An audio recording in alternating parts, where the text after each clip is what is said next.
Video yang memperlihatkan warga jadi tukang parkir sendal pemudik di Masjid Rest Area sebuah tol viral di media sosial.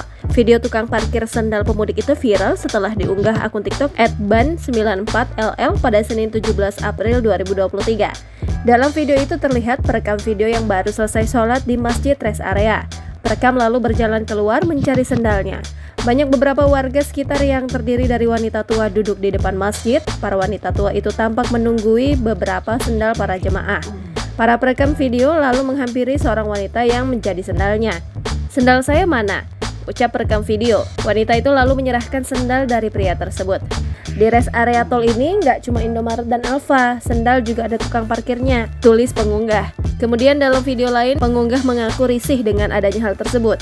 "Buat pemudik, adakah yang ngalamin kayak saya, serasa risih pas mau ke masjid, direbutan buat parkir sendal?" Dari keterangan pengunggah dituliskan jika tarif parkir sendal itu berkisar dari 2 hingga 5.000 rupiah. Video itu sendiri direkam di rest area setelah Cipali. Sementara itu pihak pengelola rest area pun langsung turun tangan menegur para warga. Namun para ibu-ibu malah memarahi petugas rest area. Hal itu terlihat dari video yang diunggah akun TikTok @purnomos. Pengunggah juga menandai lokasi yang berada di rest area kilometer 208 Cirebon. Akan tetapi video itu langsung dihapus oleh pengunggahnya. Video ini pun mendapat banyak komentar dari para netizen. Namun sampai berita ini ditulis, belum ada keterangan resmi dari pihak terkait.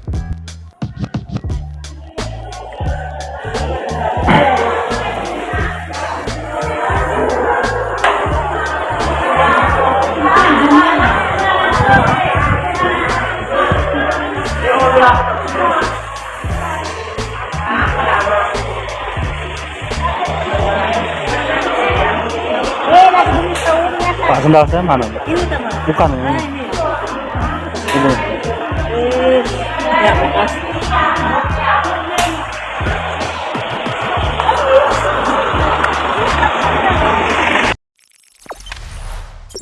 Jangan lupa subscribe, share, komen, dan like ya.